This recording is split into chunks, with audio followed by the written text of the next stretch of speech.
नमस्कार साथियों, हमारा टॉपिक चल रहा है समायोजन अर्थात एडजस्टमेंट। पिछली जो अपनी क्लास थी उसमें हमने समायोजन के संप्रत्यय यानी समायोजन के अर्थ और उसकी परिभाषा के बारे में विस्तार से परिचर्चा की थी। आज का अपना जो टॉपिक है वो है समायोजन के उपाय।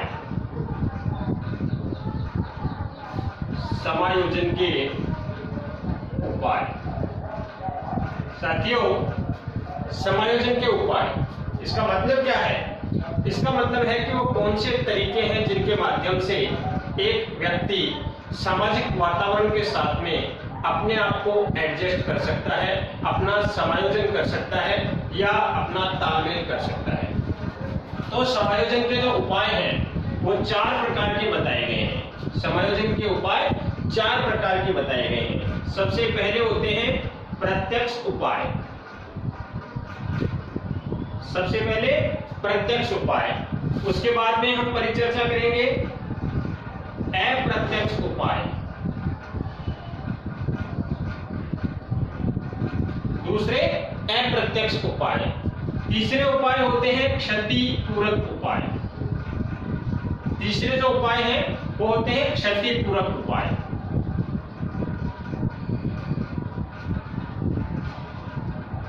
और इसके बाद में आते हैं आक्रामक उपाय। चौथे होते हैं आक्रामक उपाय। तो साथियों, सबसे पहले हम बात कर लेते हैं प्रत्यक्ष उपाय। प्रत्यक्ष उपाय इसका मतलब ये होता है जिसमें व्यक्ति स्वयं प्रत्यक्ष रूप से अपने समायोजन के उपाय करता है, अपने आप को एडजस्ट करने के उपाय करता है। जो प्रत्यक्ष उपाय हैं, इन प्रत्यक्ष उपायों में सबसे पहला होता है बाधा निवारण। सबसे पहला क्या होता है? बाधा निवारण। शब्दों में अगर इस बात को हम समझें, बाधा निवारण यानी हमारे प्रयास जो है, हम अगर कोई काम कर रहे हैं तो उस कार्य में अगर किसी प्रकार की कोई रुकावट आती है, किसी प्रकार की कोई बाधा आती है, तो प्रत्यक्ष रूप से समायोजन का उपाय व्यक्ति करता है उस बाधा का निवारण करके, यानी उस बाधा को दूर करने का प्रयास करके। साथियों, जब एक व्यक्ति ये सोचता है कि मेरे कार्यों में बाधा आ रही है, मेरे कार्यों में रुकावट आ रही है, तो वह व्यक्ति उस बाधा का निवारण करने के लिए, उस रुकावट का निवारण करने के लिए, उस रुकावट को दूर करने के लिए कई ऐसे उपाय करता है, कई ऐसे प्रयास करता है जो कि एक प्रकार से अंधविश्वास के रूप में होते हैं। यानी अपनी उस बाधा को दूर करने के लिए व्यक्ति एक प्रकार से अंधविश्वास का सहारा लेता है। साथियों, वो अंधविश्वास का सहारा क्यों लेता है? क्योंकि अंधविश्वास के रूप में वो जो उपाय करता है, उन उपायों से उसे मानसिक शांति प्राप्त होती है, मानसिक रूप से वह शांति प्राप्त करता है। ऐसे उपाय कौन से हैं? साथियों, हम लोग अपने सामाजिक हमारा जो वातावरण है उसमें हम लोग इस बात को बहुत ज्यादा महसूस करते हैं और बहुत ज्यादा देखते हैं। छोटे बच्चे होते हैं, आपने हमारे घरों में ही देखा होगा कि हमारी जो बच्चों की जो माँ होती है वो अपने बच्चे को किसी की नजर नहीं लगे, किसी प्रकार से उसके ऊपर कोई बुरी आफत नहीं आई या बुराई से बचाने के लिए वो उसको क्या करती है, उसके हाथों में नजरिए पहना देती है या उसके माथे के ऊपर काला टीका लगा देती है। आपने देखा होगा जब हम लोग कोई नया मकान बनाते हैं तो उस नए मकान को बनाने या उस नए मकान को बनने के बाद हम लोग उसको नजर से बचाने के लिए उसके टायर लटका देते हैं। आपने देखा होगा मकानों के बाहर, देखना आप कि लोग अपने मकानों के बाहर साइकिल का टायर लगा देते हैं, लटका देते हैं ऊपर। वो सिर्फ इसलिए कि उस मकान को किसी प्रकार की कोई क्षति ना हो नजर के कारण से। दुकानों में आपने देखा होगा कि दुकानदार अपनी दुकान जो है उसको नजर से बचाने के लिए नींबू मिर्च लटका देता है। इसी प्रकार से अगर हम बात करें तो व्यक्ति नजर से बचने के लिए कई प्रकार के टोटके करता है। तो साथियों, ये सब क्या है? ये एक तरह से अंधविश्वास है, लेकिन व्यक्ति इन अंधविश्वासों का प्रयोग क्यों करता है? व्यक्ति इन अंधविश्वासों का प्रयोग इसलिए करता है कि वह ये सोचता है कि उसके कार्य के बीच में जो रुकावट आ रही है उसको इन उपायों के माध्यम से वो दूर कर सकता है। और उपायों के माध्यम से वो दूर हो या नहीं हो, लेकिन व्यक्ति को मानसिक रूप से शांति प्राप्त होती है। तो पहला उपाय होता है प्रत्यक्ष बाधा निवारण। साथ ही इसी में दूसरा प्रयास व्यक्ति क्या करता है, या दूसरा उपाय क्या करता है? दूसरा उपाय करता है मार्ग परिवर्तन। बहुत सिंपल बात है, शब्दों से बयां हो रही है। मार्ग परिवर्तन, मार्ग परिवर्तन का मतलब होता है व्यक्ति कोई काम कर रहा है, उस कार्य को जिस तरीके से वह कर रहा है, अगर उस तरीके से उस कार्य में उसे सफलता नहीं मिलती है तो व्यक्ति क्या करता है? उसमें सफलता प्राप्त करने के लिए अपने मार्ग को परिवर्तित कर लेता है, रास्ता ही बदल देता है। फॉर एग्जाम्पल, एक बच्चा है या एक प्रतियोगी परीक्षा की तैयारी करने वाला छात्र है, वो अपने घर पे स्वाध्याय के माध्यम से घर पे बैठकर के 15-20 घंटे पढ़ता है और उस प्रतियोगी परीक्षा में सफलता प्राप्त करने की कोशिश करता है। लेकिन उसको सफलता जब नहीं मिलती है तो बच्चा क्या करता है? अपने मार्ग को बदल देता है और वो क्या करता है? स्वाध्याय के स्थान पर किसी मार्गदर्शक को चुन लेता है, किसी के गाइडेंस में रह करके वह तैयारी करता है। तीसरा होता है लक्ष्य प्रतिस्थापन। तीसरा होता है लक्ष्य प्रतिस्थापन। लक्ष्य प्रतिस्थापन का मतलब क्या होता है? लक्ष्य का प्रतिस्थापन कर देना। एक व्यक्ति बड़ा लक्ष्य रखता है कि मेरे को IAS बनना है, लेकिन जब उसे उस बड़े लक्ष्य में शांति नहीं मिलती है, यानी सफलता नहीं मिलती है, व्यक्ति मानसिक रूप से शांत कब होगा? जब उसको लक्ष्य प्राप्त होता है। तो एक व्यक्ति ने IAS को अपना लक्ष्य बना लिया, लेकिन उसे वो IAS की सफलता नहीं मिल रही है, तो फिर वह मानसिक शांति प्राप्त करने के लिए क्या करता है? वह उस लक्ष्य को छोटा कर देता है, यानी अपने आप के उस लक्ष्य को IAS के स्थान पे वो RAS का लक्ष्य रख लेता है और उसे अपना करके वह मानसिक शांति प्राप्त करता है। इसी प्रकार से हम ये देखें, एक व्यक्ति है, एक लड़का है, एक प्रतियोगी है, फर्स्ट ग्रेड की तैयारी कर रहा है, लेकिन फर्स्ट ग्रेड के उस लक्ष्य को अगर वो प्राप्त नहीं कर पा रहा है तो अपने उस फर्स्ट ग्रेड के लक्ष्य को छोटा करके थर्ड ग्रेड के ऊपर आ जाएगा या सेकंड ग्रेड के ऊपर आ जाएगा और सेकंड ग्रेड को वो प्राप्त करके और अपने मन की शांति प्राप्त करेगा, अपनी मानसिक शांति प्राप्त करेगा। तीसरा होता है निष्कर्ष या निर्णय। चौथा निष्कर्ष या निर्णय। साथ ही निष्कर्ष या निर्णय, ये जो उपाय है, ये उपाय व्यक्ति द्वंद्व की स्थिति में करता है। जब व्यक्ति के पास में दो रास्ते होते हैं और द्वंद्व ये है कि वो दोनों रास्तों के ऊपर नहीं चल सकता, तो उसे निर्णय करना पड़ता है कि वह दो में से कौन से रास्ते को चुने। ऐसी परिस्थिति में व्यक्ति उन दो में से एक रास्ते को चुनता है और एक रास्ते को छोड़ देता है। यह भी समायोजन करने का प्रत्यक्ष उपाय है। फॉर एग्जाम्पल, आपकी दो परीक्षाएं एक ही दिन है, फर्स्ट ग्रेड की भी आपकी एक दिन है और सेकंड ग्रेड की भी एक दिन है। अब आप क्या करोगे ऐसी परिस्थिति में? आप लोग समायोजन के लिए जिस परीक्षा में ज्यादा तैयारी है, जिस परीक्षा की तैयारी आपकी ज्यादा अच्छे से है, आप उसे अपनाओगे और एक जो जिसमें तैयारी कम है आप उसको छोड़ दोगे। इसी को निष्कर्ष या निर्णय का उपाय कहते हैं।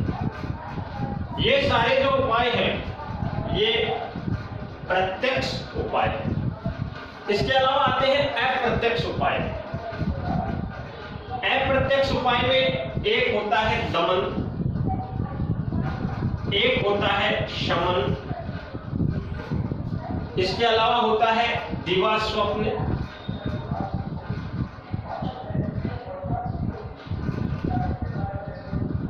दिवा स्वप्न। दिवा स्वप्न के अलावा एक होता है नकारना, नकारने के अलावा एक होता है उदात्तीकरण,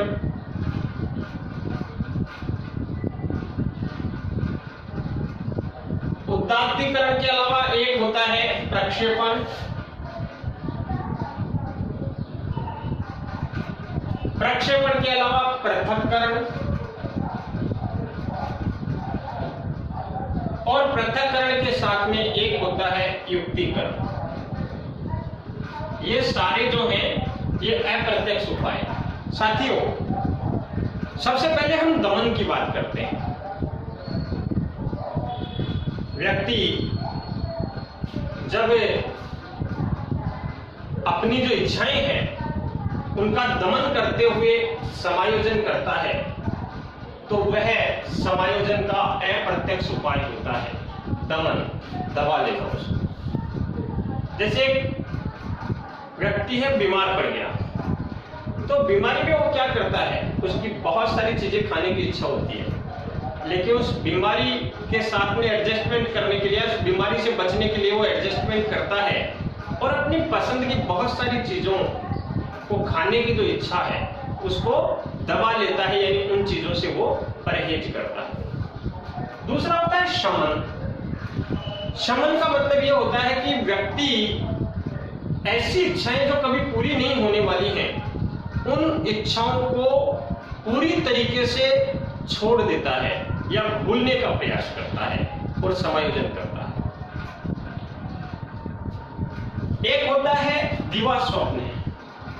दिवा स्वप्न का मतलब ऐसा होता है कि व्यक्ति ऐसी इच्छाएं रखता है जो कभी पूरी नहीं हो पाती, तो वह उन इच्छाओं को कल्पना के माध्यम से पूरा करते हुए मानसिक शांति प्राप्त करता है। जैसे जब व्यक्ति के मन की इच्छा होती है कि काश वो प्रधानमंत्री होता, तो अपनी उन इच्छाओं को जब कोई निबंध लिखाते हैं कि अगर मैं प्रधानमंत्री होता, तो अपने मन के सारे उद्गार वो उसके माध्यम से निकालता है। फिर बात करते हैं नकारना।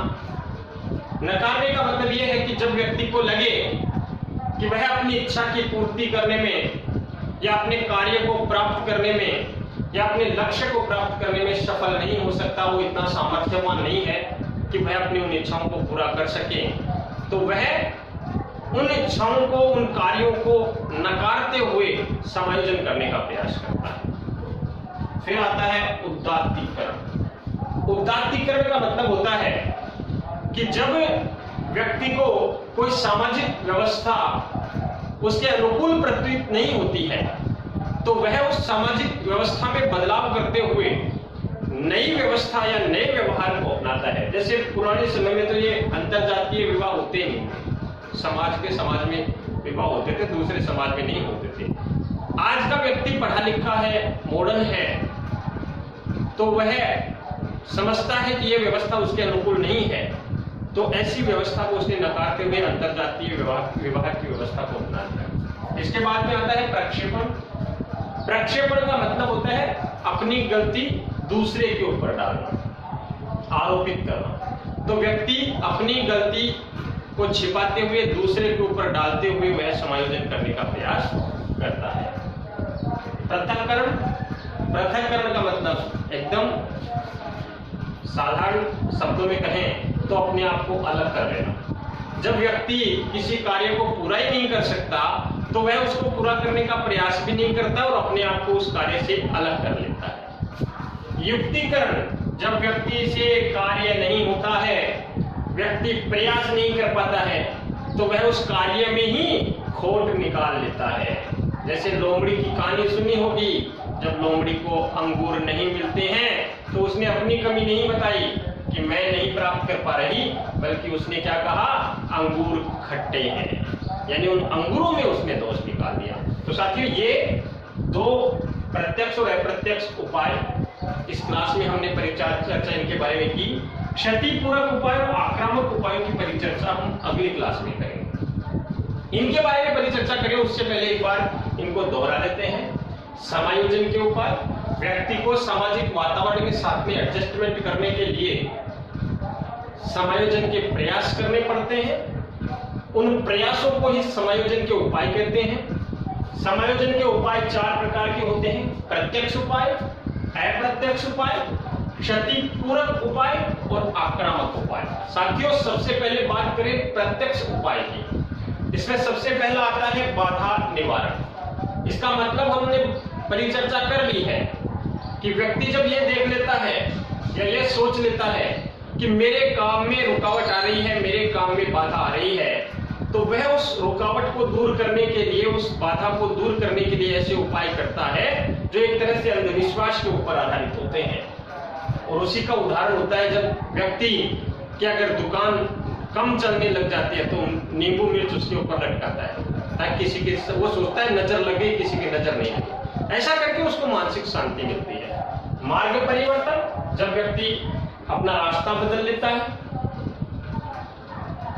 लक्ष्य का प्रतिस्थापन कर देता है, बड़े लक्ष्य के स्थान पे छोटे लक्ष्य को प्राप्त कर लेता है, ये सब मानसिक शांति प्राप्त करने के उपाय हैं।